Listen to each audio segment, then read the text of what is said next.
Recibimos ahora a Lucía Barrios, editora de Futuro de la Diaria, colaboradora también del suplemento de Economía, que justamente se metió con este tema de conversación recurrente acerca de lo caro que sería el Uruguay, de los motivos que hay por detrás de ese fenómeno, en caso de que se entienda que esa es la forma de caracterizar lo que ocurre aquí, algo que no ven igual las personas que Lucía consultó para hacer una nota que hace 5 días, el 12 de febrero, se publicó en la Diaria y de la que ahora Lucía hablará. Antes que nada, Lucía, bienvenida. Ya habías estado por acá el año pasado. Bienvenida otra vez. Buen día. Bueno, un gusto estar acá participando del programa. ¿Uruguay es un país caro? Vayamos al grano. Bueno, es una pregunta muy difícil de contestar, pero lo importante es no simplificar el debate. Si yo te tengo que contestar rápidamente, te puedo decir que Uruguay sí es caro, pero lo que debemos de preguntarnos es, si lo queremos abaratar, ¿bajo qué costo tiene eso? Porque generalmente la idea que vamos a hablar en esta mesa creo que se resume en la siguiente frase. Lo barato sale caro. Entonces, cuando se trata este tema que 2x3 muy frecuentemente se reaviva en el debate político, generalmente se corre el riesgo de simplificar la discusión y caer en modelos reduccionistas que no muestran lo difícil que es este debate, que comprende factores estructurales y un modelo de país. Entonces, los economistas que consultamos, que fue Gabriela Mordecki y Fernando Isabela, resaltaron que Uruguay sí es caro, pero es relativamente caro y hay que tener cuidado porque se puede caer en reduccionismos. ¿Por qué? Porque si queremos abaratar a Uruguay, corremos el riesgo de tocar los salarios, es decir, reducir los salarios, de reducir la protección social, el sistema de protección social, reducir los servicios públicos del Estado, que son los que en definitiva brindan derechos, brindan bienestar y mejoran la calidad de vida de los uruguayos. Entonces, generalmente cuando se habla de precio, se habla de que es caro, hay como muchas preguntas ahí que debemos hacernos. Sí, claro, ¿qué pesa Sí. que genera ese fenómeno? Vos hablaste con Gabriela Mordecki, con Fernando Isabela, también con Nicolás Vidal, Sí. que me parece que de las 3 personas que consultaste es la que marcó una posición distinta, que me gustaría que en algún momento también sintetizaras. Sí, es que en realidad cuando uno ve el debate hay como dos miradas. Si uno simplifica el debate, hay dos miradas. Una mirada en la que el Estado es ineficiente, o sea, todas las críticas van hacia el Estado. En esa mirada están los políticos de la oposición, por ejemplo, están los empresarios. También está este debate que está surgiendo en las últimas semanas de los problemas de competitividad del país. Y la corriente más liberal de Exactamente. las y los profesionales economistas, digamos, ¿no? Exactamente, esa es la corriente neoliberal. Después tenés una corriente que es más a favor del Estado, ¿sí? Y que empieza a ver que los problemas de los costos de este país no significan solo problemas estatales, sino que son temas estructurales, ¿no? Y además que los actores privados, es decir, los empresarios, el mercado en general, también tiene ineficiencias que responden a los altos costos. Vamos a poner ejemplos concretos para que la gente entienda, porque es como que estamos volviéndonos como muy teóricos. Paraguay.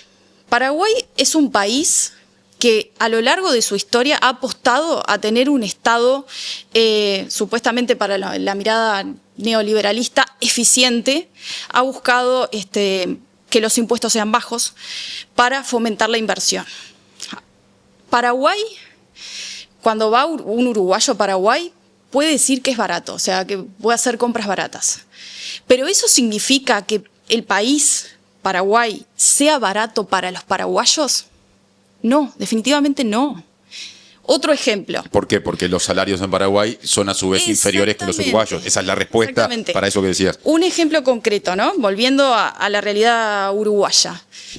Uruguay es el país de la región que tiene los salarios más altos de la región. Es decir, si uno hace la comparación, es un 55, el salario mínimo de Uruguay es un 55% más que el promedio de salarios mínimos de Latinoamérica. Eso tiene un costo. Tiene un costo social. Los que critican que Uruguay es caro, en el fondo intrínsecamente también quieren reducir salarios. Ahí Nicolás Vidal, de las personas a las que consultaste, Sí. el que tenía una visión más vinculada al pensamiento liberal en términos económicos, Sí. marcó un matiz cuando vos planteaste ese punto en la nota, porque dijo, bueno, o yo interpreté que no apuntaba tanto a lo salarial, aunque claramente es uno de los costos, se podrá estar a favor o en contra de eso, pero que pesa, sino que ponía otros ejemplos, hablaba del combustible o de la energía, Bueno, por ejemplo. Pero antes de llegar a eso, me parece importante remarcar esta idea. Vidal reconoce, cuando yo lo repregunto, reconoce que los salarios y la protección social son dos de los responsables del aumento del costo de los precios, digamos. Claro, yo ¿sí? hacía la puntualización porque lo que no dice en la nota es, por lo menos yo Sí. no lo leí, bajemos los salarios. Dice pesan. Sí, pesan, y él habla de dos cosas: factores estructurales y factores que se pueden cambiar en la fijación de precios, ¿no? Entonces, los factores estructurales tienen que ver con que en eso coincide perfectamente con los otros economistas consultados como Mordek y Isabela, que habla de la cuestión de escala, que esto es un punto muy importante a señalar, porque al tener un mercado chico, una población chica, no podemos compararnos con Brasil, que tiene 200 millones. El mercado interno uruguayo es chiquito. Entonces, estamos obligados a comprar productos de afuera para abastecer el mercado interno, ¿sí? Eso ya implica un costo. Desde afuera, eso necesariamente va a hacer aumentar los precios. Pero además, nosotros, por ejemplo, si comparamos China e India, ¿no? Que además de tener una escala de población enorme, también tiene salarios mínimos bajísimos.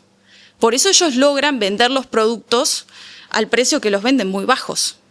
Por eso es como mucha mano de obra y muy barata. Sí, importante el tema de los aspectos estructurales que quería mencionar. Vidal, cuando hace esta separación de factores estructurales y factores que se pueden cambiar, va directamente a la crítica del Estado. O sea, en el fondo hay una crítica de que el Estado es ineficiente y pone algunos ejemplos, como el tema de las ganancias de UTE, que en el último quinquenio son 200 millones de dólares, y dice que esa plata se debería destinar para reducir las tarifas de los productores. De vuelta, acá la discusión es a quién queremos favorecer, porque esa plata, si se reducen las tarifas con los productores, se está favoreciendo a los productores. Por eso, cuando se empieza en el debate de Uruguay es caro, yo entiendo que los uruguayos muchas veces estén frustrados, pero hay factores estructurales que explican un montón de otras cosas que no las estamos pudiendo ver, y es muy fácil caer en un eslogan para incidir electoralmente. El tema, hay una frase que dice Isabela que me gustaría leer. Para las personas que están en muy buena posición, un país barato les permite conseguir un servicio doméstico muy barato. Pero no es para la mayoría de la población. Ser barato a costa de que la gente viva mal es algo que no tiene ningún sentido. O sea, la pregunta acá es, ¿qué queremos como país? ¿Resignar salarios? ¿Queremos resignar protección social? ¿Queremos resignar servicios públicos? ¿Queremos resignar bienestar? ¿O vamos a hacer una lista de supermercado? Porque al final es, en lo que subyace en todos los analistas es, ¿esto va a ser una decisión técnica? Es decir, ¿vamos a cambiar los precios sin tener una discusión de qué modelo de país queremos? ¿O vamos a tener una discusión profunda que vaya más allá de una lista de supermercado? Yo hoy mencionaba el ejemplo de los combustibles que puso uno de los consultados, porque, bueno, en primer lugar, ¿no? Los combustibles siguen teniendo un impacto brutal, no solo en la movilidad de las personas que tienen su vehículo o de quienes pagan un boleto, sino también en la producción. Hay buena parte de los sectores productivos que dependen de los combustibles. Y en Uruguay se da una peculiaridad, y es que esto está muy presente cada vez que se habla del rol de ANCAP. Si uno toma lo que le cuesta a ANCAP importar petróleo y refinar, la tarifa no sería la que tenemos en la estación de servicio. Hay un porcentaje muy alto que son impuestos, ¿no? Se dice que más o menos la mitad. Y yo tengo la impresión de que ahí eso nos lleva a pensar en que estas cuestiones también requieren pensar hasta en eventuales nuevas y futuras reformas y modificaciones impositivas, ¿no? Sí, pensando en lo estructural, temas de fondo. Él pone el ejemplo de los combustibles, es una de las cosas que también inciden en los precios, pero no es solo eso. O sea, al final de la entrevista él reconoce que esta discusión implica un modelo de país. O sea, ¿qué modelo de país queremos? ¿Queremos un Estado fuerte o un Estado débil? O sea, eso está en la base. Después sí es cierto que dependiendo de la visión, es cuál es el margen que tenemos de cambiar los precios. Según una visión liberal, se puede cambiar absolutamente, no es una condena, como decía Vidal, y según una visión más keynesianista, si se quiere, el margen es más limitado, pero eso no implica que no se pueda mejorar algunas eficiencias del Estado. De hecho, los tres entrevistados, tanto Mordecki, Isabela como Vidal, destacan el esfuerzo que ha tenido el Ministerio de Economía para simplificar los trámites. O sea, se están haciendo cosas desde el Estado para reducir algunas ineficiencias. Ahora, son dos visiones, repito, muy diferentes.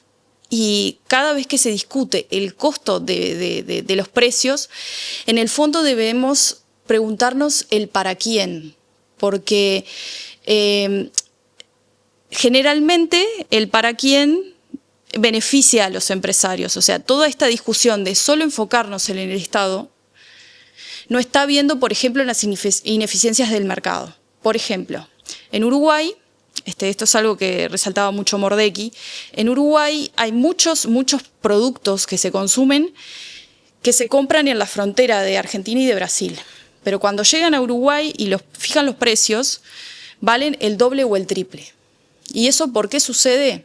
Sucede porque existen oligopolios. Los oligopolios son pocos jugadores en un mercado que tienen una altísima capacidad de fijar precios.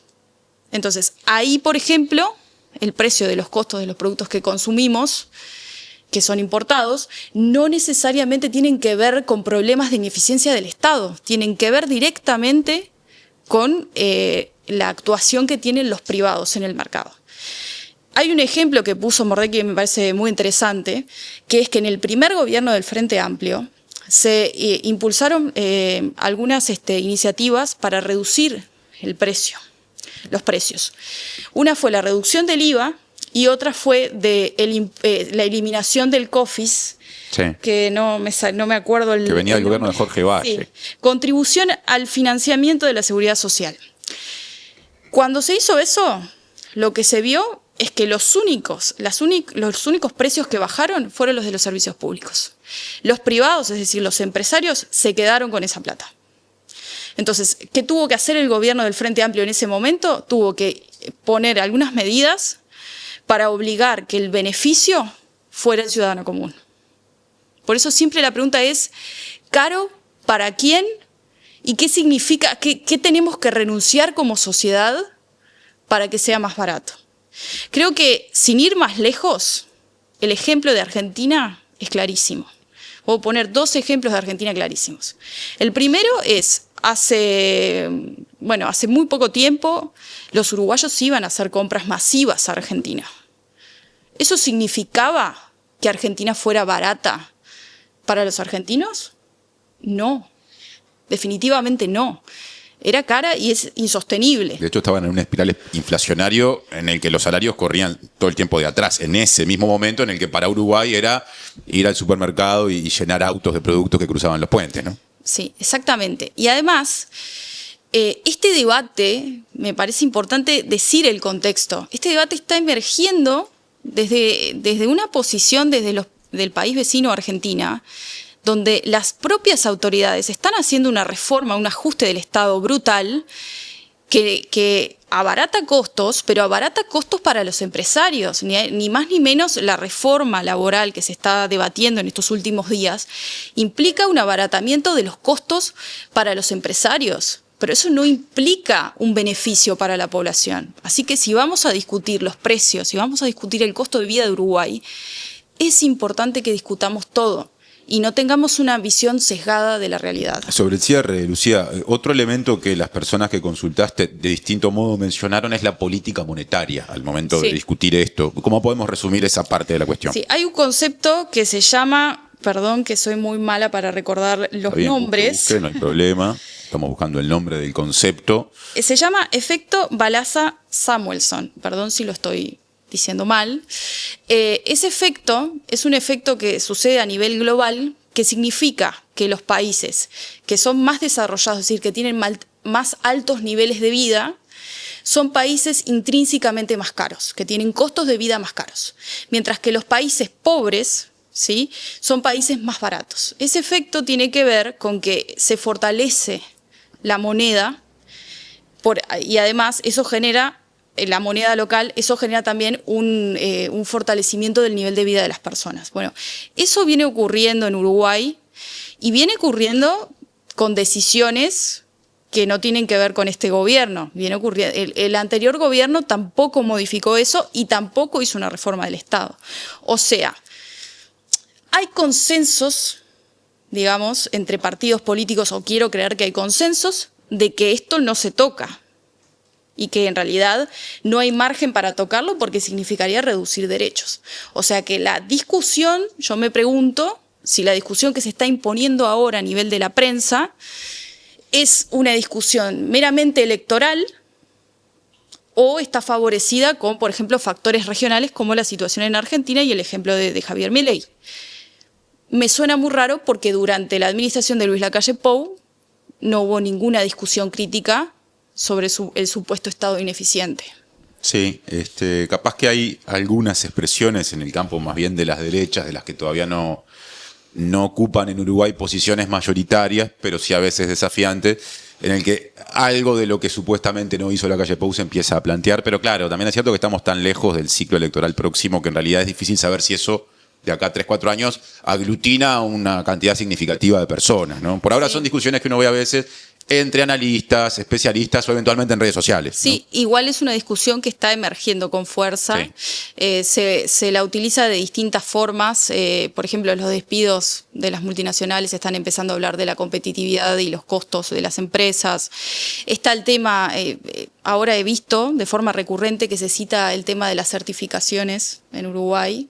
Médicas, de gente que trabaja, digamos. Sí, o sea, hay como un montón de cosas que se están como difundiendo, que es como una agenda que se está imponiendo, ¿no? Y es totalmente respetable, cada posición puede ser impuesta y dicha, pero es importante no caer en reduccionismos y simplificaciones, porque ahí es cuando no estamos teniendo la suficiente conciencia para ver quién gana y quién pierde con esto. Lucía Barrios, editora de Futuro en la Diaria y además colaboradora de Economía. Muchas gracias por esta visita, que creo que fue tu segunda visita a la mesa, ¿no? Sí, así es. El año pasado fue una sola.